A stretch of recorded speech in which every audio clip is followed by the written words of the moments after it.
जय श्री राधे कृष्णा दोस्तों। धनतेरस के दिन ही यम देवता की पूजा और यम का दीपक जलाने की भी परंपरा होती है। ऐसा माना जाता है कि इस दिन यम देवता की पूजा करके दीपक जलाने से यम देवता हमें अकाल मृत्यु के भय से दूर रखते हैं। इसलिए अकाल मृत्यु से बचने के लिए धनतेरस के दिन यमदेव की पूजा करने का विधान है। यमदेव की पूजा हमेशा रात्रि में की जाती है। रात्रि में यमदेव की पूजा करने के समय एक चौमुखी दीपक जलाया जाता है। आइए आपको जानकारी देती हूँ कि आपको यम दीप जलाने के समय क्या क्या नियम करने चाहिए। यम दीपक हमेशा मिट्टी के पुराने दीपक में ही जलाते हैं। अगर आपके पास मिट्टी का पुराना दीपक ना हो तो आप आटे का एक चौमुखी दीपक बनाकर उसका इस्तेमाल भी कर सकते हैं। यम दीपक हमेशा तिल के तेल में या सरसों के तेल में ही जलाया जाना चाहिए। दीपक जलाते समय इस बात का ध्यान रखें कि यह दीपक हमेशा तभी जलाएं जब घर के सारे लोग घर में वापस आ चुके हों, क्योंकि ऐसी मान्यता है कि यम का दीपक जल जाने के बाद किसी को भी घर के दरवाजे के बाहर कदम नहीं रखना चाहिए। इसलिए घर के सभी सदस्य जब घर में आ गए हों तभी आप इस दीपक को जलाएं। यम के दीपक का मुंह हमेशा दक्षिण दिशा की ओर रखकर ही दीपक जलाएं। दक्षिण दिशा को यम देवता और पूर्वजों की दिशा माना गया है। यम देव की पूजा हमेशा विधि विधान से करें। जब आप यम दीपक को अपने घर के मुख्य द्वार पर रखें तो दीपक के नीचे आप थोड़े से काले तिल का आसन जरूर रखें। दीपक के अंदर आप थोड़े काले तिल, एक लौंग का जोड़ा जरूर डालें। दीपक प्रज्वलित करें, फिर हाथ जोड़कर प्रार्थना करें, हे यम देवता, हमारे पूरे परिवार की अकाल मृत्यु से रक्षा कीजिएगा। दीपक को प्रणाम करें, घर के भीतर आ जाएं और अपने मुख्य द्वार को बंद कर लें।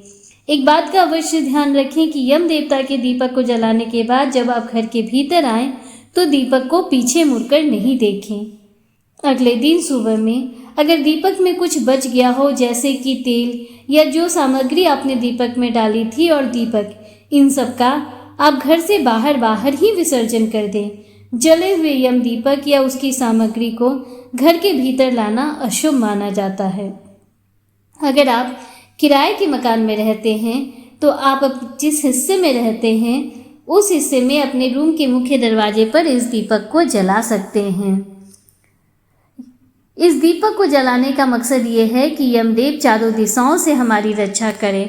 सर्वत्र हमारी रक्षा स्वयं मृत्यु के देवता करें और हमें कभी भी किसी प्रकार का भय ना हो। परिवार के सभी सदस्य स्वस्थ और निरोगी रहें। आइए अब आपको जानकारी देती हूँ कि यम दीपक क्यों जलाया जाता है। इस दीपक से जुड़ी एक प्रचलित कथा आपको सुनाती हूँ।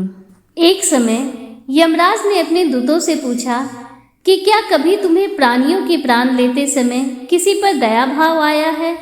तब वे संकोच में आकर बोलते हैं, नहीं महाराज।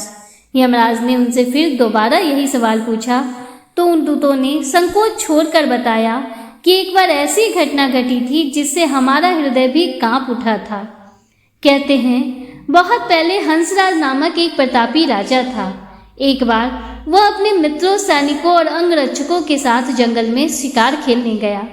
संजोग से राजा सबसे बिछुड़कर अकेला रह गया और भटकते हुए एक अन्य राजा हेमराज के राज्य में पहुंच गया। हेमराज ने थके हारे हंसराज का भव्य स्वागत किया। उसी रात हेमराज के यहाँ एक पुत्र का जन्म हुआ। इस खुशी के अवसर पर हेमराज ने राजकीय उत्सव में सम्मिलित होने के लिए आग्रह के साथ राजा हंसराज को कुछ दिनों के लिए अपने यहाँ रोक लिया। बच्चे के छठवीं के दिन एक विचित्र घटना घटी। पूजा के समय देवी प्रकट हुई और बोली, आज इस शिशु की जो इतनी खुशियां मनाई जा रही है वह अपने विवाह के चौथे दिन मृत्यु को प्राप्त हो जाएगा। इस भविष्यवाणी से सारे राज में शोक छा गया। हेमराज और उसके परिजनों पर तो वज्रपात ही हो गया। सब के सब स्तब्ध रह गए। इस शोक के समय हंसराज ने राजा हेमराज और उसके परिवार को ढांढस दिया। हंसराज ने कहा, मित्र, आप तनिक भी विचलित ना हो। इस बालक की मैं रक्षा करूंगा। संसार की कोई भी शक्ति इसका बाल बांका नहीं कर सकेगी। हंसराज ने यमुना के किनारे एक भूमिगत किला बनवाया और उसी के अंदर राजकुमार के पालन पोषण की व्यवस्था कराई। इसके अतिरिक्त राजकुमार की प्राण रक्षा के लिए हंसराज ने सुयोग्य ब्राह्मणों से अनेक तांत्रिक अनुष्ठान, यज्ञ व मंत्र जाप आदि की भी व्यवस्था करा रखी थी। धीरे धीरे राजकुमार युवा हुआ। उसकी सुंदरता एवं तेजस्विता की चर्चा सर्वत्र फैल गई। राजा हंसराज के कहने से हेमराज ने राजकुमार का विवाह भी कर दिया। जिस राजकुमारी से युवराज का विवाह हुआ था वह साक्षात लक्ष्मी लगती थी। ऐसी सुंदर वर वधू की जोड़ी जीवन में किसी ने ना देखी थी। विधि का विधान। विवाह के ठीक चौथे दिन यम के दूत राजकुमार के प्राण हरण करने आ पहुंचे। अभी राज में मांगलिक समारोह ही चल रहा था। राज परिवार और प्रजाजन खुशियां मनाने में मग्न थे। राजकुमार और राजकुमारी की छवि देखकर यमदूत भी विचलित हो उठे, किंतु राजकुमार के प्राण हरण का अप्रिय कार्य उन्हें करना ही पड़ा। यमदूत जिस समय राजकुमार के प्राण लेकर चले उस समय ऐसा हाहाकार मचा और दारुण दृश्य उपस्थित हुआ जिससे द्रवित होकर दूत स्वयं भी रोने लगे। जब दूतों ने इस दुखद प्रश्न को यमदेव को सुनाया, इस प्रसंग से यमराज फिर विचलित हो उठे। उसे लक्ष्य करके एक दूत ने कहा, नाथ, क्या कोई ऐसा उपाय नहीं है जिससे इस प्रकार की अकाल मृत्यु से प्राणियों को छुटकारा मिल जाए? इस पर यमराज ने कहा, जीवन और मृत्यु सृष्टि का अटल नियम है तथा इसे बदला नहीं जा सकता, किंतु धनतेरस को पूरे दिन का व्रत और यमुना में स्नान कर धनवंतरी और यम का पूजन दर्शन अकाल मृत्यु से बचाव कर सकता है। यदि यह संभव ना हो तो भी संध्या के समय घर के प्रवेश द्वार पर यम के नाम का एक दीपक प्रज्वलित करना चाहिए। इससे असामयिक मृत्यु और रोग से मुक्त जीवन प्राप्त किया जा सकता है। इसके पश्चात से ही धनतेरस के दिन धनवंतरी के पूजन और प्रवेश द्वार पर यम दीपक प्रज्वलित करने की परंपरा शुरू हुई। दोस्तों, उम्मीद करती हूँ कि यम के दीपक से जुड़ी ये जानकारी आपको अच्छी लगी होगी और वीडियो आपको पसंद आया होगा।